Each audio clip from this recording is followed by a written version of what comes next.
Have you ever encountered addressing someone, say, with Miss or Madam or Ma'am, tapos kinurik ka niya, sabi niya sa'yo, it's attorney, not ma'am.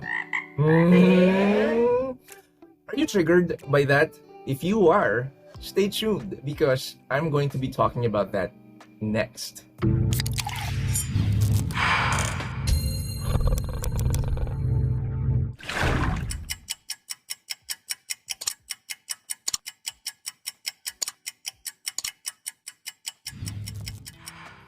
Welcome back, guys. This is Your Excellency, VJ Bentong. Gusto mo ba nung ganon? So, this was actually a topic that was heavily discussed in social media a couple of months ago. Kung meron akong nabasa, kasi as it turns out, nangyari in real life yung example ko kanina.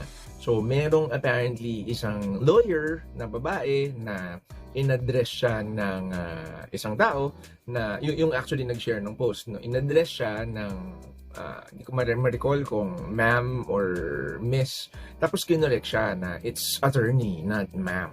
Okay? So, tapos sinare nung guy yung nangyaring incident, and then it received so much traction in social media na pinag-usapan siya talaga. Tapos ang daming bashers, ang daming madaming inputs. Okay? So, ano ba talaga dapat? Okay? Because as we all know, there are naman talaga titles that we normally affix to certain professions, okay? Such as, yun nga, attorney, or I think in the States or in Europe, parang esquire yung tawag sa kanila. So attorney, there's doctor, there's engineer, there's architect. Tapos doon naman sa religious congregations, meron tayo of course Holy Father, there is Cardinal, there's Your Excellency, etc. etc. So, ang tanong, kailan ba dapat ginagamit ang mga titles na to? Or are you actually required to use these titles to address these people with those titles? And kapag nagkamali ka ba, o maaaring hindi mo alam or alam mo tapos you chose not to use their official titles, should they take offense, okay, if you call them without their title? Or should you take offense kapag kinorek ka nila dahil hindi mo sila tinawag according to their title? Yan ang pag-usapan natin. It is a fundamental rule of social grace or good manners or civility and professionalism to actually err on the side of courtesy. So, meaning, by default, dapat ina-address mo ang isang tao accordingly. And what do I mean by that? If that person actually has an official title and or designation, kailangan mo siyang by default i-address kung ano yung title na yon. Okay, there are no exceptions. Well, maybe if sinabi niya sa yung, kunwari sinawag mo siya na attorney Ridula, ito sabihin niya, no, Ben na lang. But then, that's the only time that you will drop the formalities in the official titles. Okay? But otherwise, ang default mo dapat always ay tawagin mo siya or i-address mo siya according to his rightful title. Well, now that we have addressed that, na ano ba talaga yung tama, na meaning dapat mo talaga sila pala na ina-address using their title, ano ba yung issue? Okay, let's address it. Kasi nga, basing on the discussion that happened on social media about people bashing that lawyer woman who corrected the person who improperly or incorrectly addressed her as just ma'am or madam. Okay? Mali ba yung attorney? Okay? Yun yung issue. Okay? Ngayon, here's my point of view or my 2 cents about that matter. Okay? Ganito lang yan kasi nga sinasabi ng mga nagko-comment dun sa discussion na yon. Kasi nga daw, tayong mga Pilipino, masyado tayong maarte. I mean, in the US naman daw, hindi naman daw ganun ka-particular. Yeah, I'm there. I get that. It's actually partially or maybe completely true. Okay? Pero kasi nga, dito kasi sa atin sa Pilipinas, we take pride in our accomplishments. And I say pride, I don't necessarily mean pagmamayabang. Okay?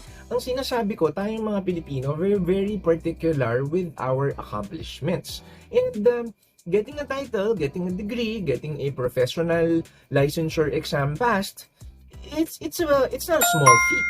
So ngayon, nagiging masyadong proud lamang ang mga Pilipino. Di ba nga, I don't know if this just happens in the provinces, but I have seen this even in, in the suburbs or in the outskirts of Metro Manila.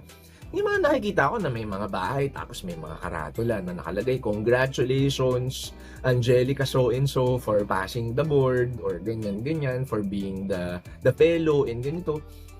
Hindi siya necessarily pagmamayabang or pagiging so full of yourself. It's really about the pride and that overwhelming, overflowing happiness and joy for achieving that kind of that achievement. So it just deserves accolade. I mean, as far as I'm concerned, wala namang masama doon sa i-expect mo yung tao na tawagin ka rightfully. Well, there are actually some titles na parang, for lack of a better word, parang meron siyang classification. So, i-classify natin siya. Merong mga titles na you get because of, these are your birthright. So, ano ibig sabihin nun? You were born into that title. Okay? So, ang naiisip ko dito, hindi ako sure kung applicable to sa atin. No? I'll get back to that. Pero in European countries, mga may monarchy, parliament, etc. Well, mostly monarch. Pinanganak ka pa lang, meron ka ng title. Ikaw na ang duke, ikaw na yung count. Okay? So, may mga official titles. And tapos, di ba, yung queen and the king, may lineage kasi yan. So, dito, wala ka pang ginagawa. Pinanganak ka lang, nilabas ka lang sa mundo, meron ka ng title. And by default, you are actually required, and the law mandates it, that you address them as your Royal Highness, or your king, or the queen, count, duke, etc., etc. Okay? Siguro dito sa Pilipinas, applicable yun in terms of yan, yung mga raha, mga datu. Kaya yun yung naiisip ko lang dito, no? Although, ang alam ko kasi dito parang there's a certain process. Hindi siya necessarily birthright dito sa atin, no? But I may be wrong. Okay? So, yun. You know, in other countries, they can actually charge you with an offense if you do not address royalty accordingly. Okay? So, yung classification na yun ng title, wala ka talagang choice. Saka, yung mga may title na yun, whether ginusto nila o hindi, okay, pinanganak sila with that title already attached to their persona. O now, meron namang mga certain titles that come together with a position that you either get assigned to or that is bestowed upon you or given to you. So, halimbawa, presidente. Pag ikaw ay naging presidente, usually, I mean, aside from being called the president, you will also be given or prefixed the title His or Her Excellency. Diba? Kahit hindi excellent yung ginagawa. So, meron ganon, official yon by default. Tapos, sabi ko nga kanina, yun may example dun sa mga religious realm. So, ang Pope, okay, otherwise called or known as the Holy Father, okay, merong mga official titles na nakakonect dun sa mga posisyon ng religious. So, that one's for the Pope. Tapos, di ba, meron tayong Cardinal, meron tayong Archbishop, meron tayong Father. I mean, yeah, true, pinaghirapan nila yun kasi nag-aral sila doon ng X number of years, philosophy, etc. just to get that position. Pero, yun nga, when they reached or when they got that role as a priest or an archbishop or as a cardinal, meron siyang automatic na title na kailangan kasama. So, yun din, just like the birthright, by default, kailangan mo din gamitin yung term na yun. Kasi it goes with the position that they're handling or that they're holding. O ngayon, puntahan natin yung, actually ito yung controversial, ito yung last classification ng mga title na hindi siya birthright. It's also not something related to a position or office that you are holding or that you are given. Okay? These are professional titles that you actually went to college or a university for, earned a degree, and actually took a licensure exam in order for you to be bestowed an official title, which are yung examples ko nga kanina, like attorney, doctor, engineer, architect, and the likes. So these professionals actually spent so much time in the academe. You know, they worked hard, they studied hard for X number of years, minimum 4 to 8 to 10, 12, 15, in order for them to actually reach at the very least a baccalaureate, or yun nga, the entry level before the board or the bar exam. Okay? So, the very least that you can give them is, you know, call them by their title, kasi that's the least you can do to give them respect for all of the hard work, the patience, the perseverance that they went through or that they endured during those times na bago nga sila nakakuha ng title na yun. Or at the very least, for passing the licensure exam or maybe the medical boards or bar exam. Kasi guys, I'm telling you, it is not a walk in the park. It is nothing like a pop quiz in grade school. Napakahirap nito mga licensure exam na to. So, what am I saying here? If a person with that title expects you or demands na, if he demands that you call him as engineer, as attorney, as doctor, wag kang mag-inarte dyan na iniisip mo na he's being so full of himself. He earned that right to be called that title because he worked hard for it. And again, as I've said, the least you can do is address him properly. That is called courtesy and respect. Okay, here's the tip. If you are, let's say, corresponding, so nagsasend ka sa kanya ng formal letter or an email, okay, a business correspondence for that matter, if you know that that person has a title, use it. So, kunwari, Dear Dr. Corpus. Okay? Ngayon, ito yung tricky part. Okay? Ang professional way of doing it, kunwari, ikaw, you're an engineer. Okay? So, let's say ako, ang pangalan ko, Engineer Ben Redula. Tapos, sumusulat ako kay Dr. Marissa Corpus. Okay? So, like what I said earlier, ganun mo siya i-open. Dear Dr. Corpus. Okay? Tapos, kapag ka ikaw naman, magsa-signature ka na dun sa dulo, hindi mo ilalagay dun yung Engineer Ben Redula. Lalagay mo lang dun, wala na yung engineer. Kasi ang assumption doon sa opening ng letter mo, i-introduce mo na yung sarili mo as being, I don't know, maybe the chief engineer of the firm that's trying to contact her, etc., etc. So, hindi siya necessary or non-negotiable na ilagay mo yung official title or designation mo doon sa signature sa iyong letter. Pero siya, na pinapadalan mo ng sulat, kailangan by default, almost always, ilalagay mo ang kanyang official title and or designation. Now, what if the situation is it's not the written medium? Yung magkakaharap kayo, di ba? Nag-uusap kayo. Okay? So, if you know that the person has a title, address him using the title. Okay? Kaya lang, okay, on that topic, I want to make mention also of this habit of Filipinos. Kasi ganito dapat ang tamang way ng pag-address sa tao. So, halimbawa, ang pangalan niya, yun nga, Dr. Michelle Corpus. Okay? Pag in-address mo siya, dapat Dr. Corpus. Okay? So, hello, hi, Dr. Corpus. Hindi mo sasabihin, hi, Doc Michelle. Okay? That is very informal and that is a very Filipino thing. So, mali po yun in terms of being professional.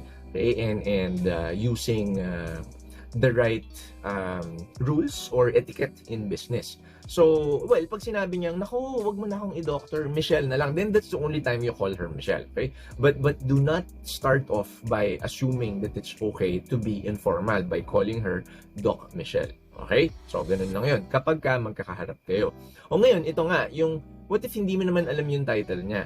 Okay? So, pagka kinarik ka niya, hayaan mo lang siya. Kasi nga, yun, going back to what I said earlier, she's a doctor, she earned it. So, tawagin mo siyang doctor. Di, you know, if you wanna salvage whatever is left of your pride, hurt pride, sabi mo sa kanya, oh, I'm sorry, doctor, I was not aware that you were a doctor. Ngayon, yung mga ganon, meron namang proper ways, no? O ngayon, paano kung ikaw yung may title, tapos, hindi nila alam, or mali, hindi ka nila na-address accordingly. You do not haughtily correct them. Okay? Kung i-correct mo sila, kailangan subtle. Ganito yung way. So, kunwari, so engineer Ben Verdula. Ang hilig ko maging engineer, ano? Kasi mahina ako sa math. Kaya, yun yung aking fake title.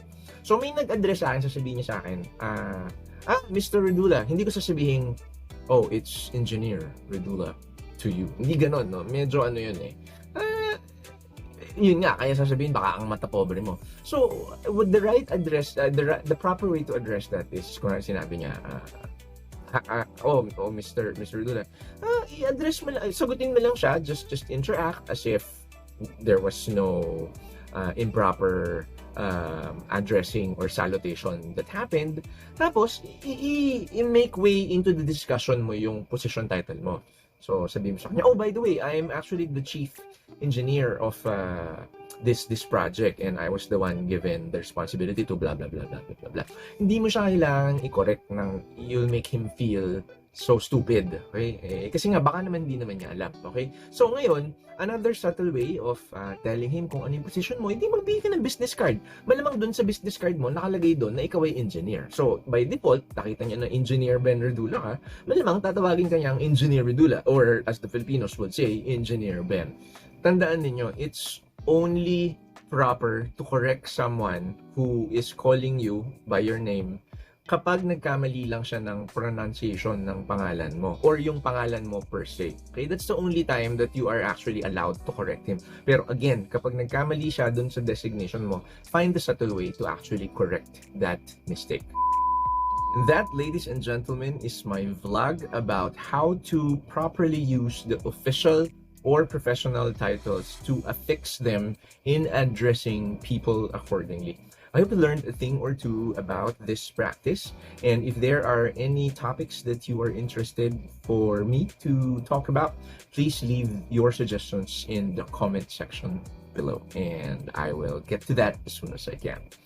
So from here in Orion, Bataan, I hope that you are all happy, healthy, safe, loved, and being not entitled.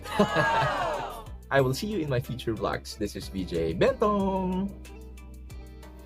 If you like this video, please click like, share it on your social media, and if you haven't yet, click subscribe and that bell.